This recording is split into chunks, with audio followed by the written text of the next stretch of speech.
பிடிச்சலாம் subscribe பண்ணுங்க, bell பட்டனை hit பண்ணுங்க. ஹலோ ஃப்ரெண்ட்ஸ், வணக்கம், வெல்கம் டு ஆல். இன்றைக்கி நாங்கள் பார்க்க போகிறது ரொம்ப சிம்பிளான டிஷ் தான், வாழைப்பூ பொரியல். வாழைப்பூ ரொம்ப உடம்புக்கு நல்லதுன்றதுனால வாரத்தில் ஒரு தடவையாவது இதை ஃபுட்டில் கண்டிப்பாக இன்க்ளூட் பண்ணிக்கணும். இதை க்ளீன் பண்ணுறதுக்கு கொஞ்சம் டைம் எடுக்கும், அதனால் நிறைய பேர் இது செய்கிறதே கிடையாது. முதல் நாளே இதை வாங்கி ரெடி பண்ணி வச்சிட்டோம்னா நெக்ஸ்ட் டே குக் பண்ணுறதுக்கு ரொம்ப ஈஸியாக இருக்கும். இந்த மாதிரி க்ளீன் பண்ணி பொடி பொடியாக கட் பண்ணி எடுத்துக்கலாம் வாழைப்பூ பொரியல் செய்கிறதுக்காக. இந்த மாதிரி கட் பண்ண வாழைப்பூவை அப்படியே வச்சோம்னா கருத்து போயிடும். அதனால் ஒரு பவுலில் அரிசி கழுவின தண்ணி, அரிசியை ஊற போட்டு ஒரு தடவை கழுவி கீழே ஊற்றிட்டு நெக்ஸ்ட்டு கழுவின தண்ணியை எடுத்துக்கணும்.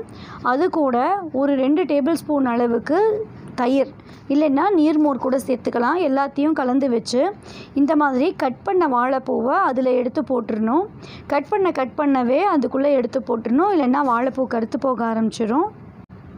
அது இல்லாமல் அந்த அரிசி தண்ணியில் போட்டு நம்ம குக் பண்ணுறப்ப இதோட துவர்ப்பு தன்மை கொஞ்சம் குறைஞ்சி டேஸ்ட்டு நல்லாயிருக்கும். அதனால தான் இந்த மாதிரி தண்ணியில் எடுத்து போடுறது. அது மட்டும் இல்லாமல் கை க்ளீன் பண்ணுறப்ப கொஞ்சம் கருத்து போயிடும். அதை க்ளீன் பண்ணுறதுக்காக டூத் பேஸ்ட் இருந்ததுன்னா அதை போட்டு வாஷ் பண்ணோம்னா கையில் இருக்கிற அந்த நெயில்ஸில் இருக்கிற கருப்பெல்லாம் எடுத்துரும். இந்த மாதிரி ஒரு 5 நிமிஷம் தண்ணியில் போட்டு வச்சு நல்லா புழிஞ்சு எடுத்துக்கலாம். வாழைப்பூவை புழிஞ்சு எடுத்துகிட்டு நாம் பொரியல் செய்ய ஆரம்பிச்சிடலாம். ஒரு பேனில் எண்ணெய் வச்சு சூடாயிட்ருக்கு. அது சூடான உடனே கொஞ்சமாக கடுகு, கடலைப்பருப்பு, உளுத்தம்பருப்பெல்லாம் சேர்த்துக்கலாம். பொரிஞ்சு வரட்டும்.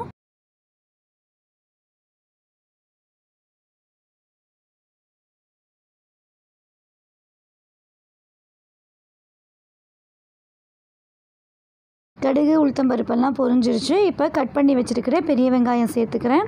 விரும்பினா சின்ன வெங்காயம் கூட சேர்த்துக்கலாம், அது ஒரு தனி டேஸ்ட்டாக இருக்கும். நான் யூஸ்வலாக பெரிய வெங்காயம் தான் சேர்த்துக்குவேன். அதனால் ஒரு பெரிய வெங்காயத்தை இந்த மாதிரி கட் பண்ணி சேர்த்துருக்கேன். அதுவும் வதக்கி விட்டுடலாம். வெங்காயம் ஃபுல்லாக குக் ஆகணுன்ற அவசியம் இல்லை. ஒரு 10 செகண்ட் வதக்கி விட்டுட்டு நாம் க்ளீன் பண்ணி எடுத்து வச்சுருக்கிற வாழைப்பூவை சேர்த்துக்கலாம். வாழைப்பூ சேர்த்து வதக்கி விட்டுக்கலாம். கூட நான் கருவேப்பிலை சேர்த்துக்கிறேன்.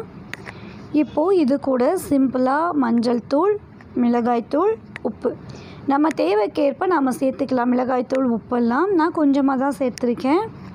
சேர்த்து இந்த தண்ணி உடனே சேர்க்காமல் உப்பு சேர்த்த உடனே வாழைப்பூ தண்ணி விடும், அதையே போட்டு வதக்கி எடுத்துக்கலாம். கொஞ்சம் பெருங்காயமும் கூட சேர்த்துக்கணும். நாம் எல்லாத்தையும் சேர்த்து உடனே தண்ணி ஊற்றிடக்கூடாது. கொஞ்சம் இந்த எண்ணெயிலேயே வாழைப்பூவை வதக்கிக்கலாம். ஒரு நிமிஷம் மாதிரி வதக்கிட்டு கொஞ்சமாக தண்ணி சேர்த்துக்கலாம்.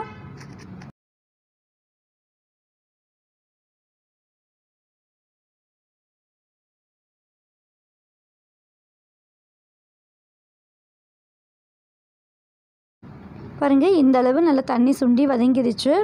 இந்த டைமில் நாம் கொஞ்சமாக தண்ணி சேர்த்துக்கலாம். நிறைய தண்ணியும் தேவைப்படாது, வாழைப்பூ சீக்கிரம் குக் ஆயிரும். அதனால் ஒரு 1/2 டம்ளர் அளவு மட்டும் தண்ணி சேர்த்துக்கிட்டால் போதும். அதையும் நல்லா கலந்து விட்டு மூடி வச்சிடலாம். அதனால் நல்லா சாஃப்டாக சீக்கிரமாக வெந்துடும். இப்போ இந்த மாதிரி கலந்து விட்டுட்டு மூடி வச்சுக்கிறேன். இது ஒரு 4-5 நிமிஷம் வேகட்டும். வெந்த பிறகு இதை ஓப்பன் பண்ணி பார்க்கலாம். இப்போ ஒரு 4 நிமிஷம் வெந்திருக்கு. இதை நான் ஓப்பன் பண்ணி பார்க்குறேன். தண்ணி எல்லாம் சுண்டிடுச்சு. வாழைப்பூ வெந்திருக்கான்னு பார்க்கலாம். இப்போ வாழைப்பூ பாதி அளவு வெந்திருக்கு. இந்த அளவு வெந்த பிறகு இந்த டைமில் 1 ஸ்பூன் அளவுக்கு புளி தண்ணி சேர்த்துக்கலாம். ரொம்ப சேர்த்துடக்கூடாது, கொஞ்சமாக சேர்த்தா போதும். 1 ஸ்பூன் நான் சேர்த்துருக்கேன். இதையும் சேர்த்து நல்லா வதக்கி விட்டுக்கலாம். இன்னும் ஒரு 4 நிமிஷம் வேகட்டும்.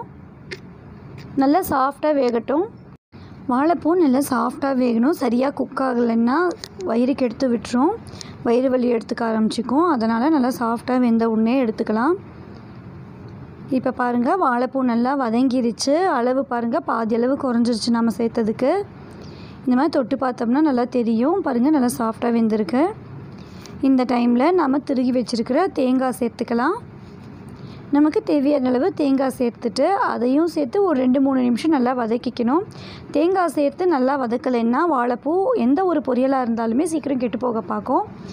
அதனால் நான் ஒரு 2-3 நிமிஷம் நல்லா வதக்கி எடுத்துக்கிறேன்.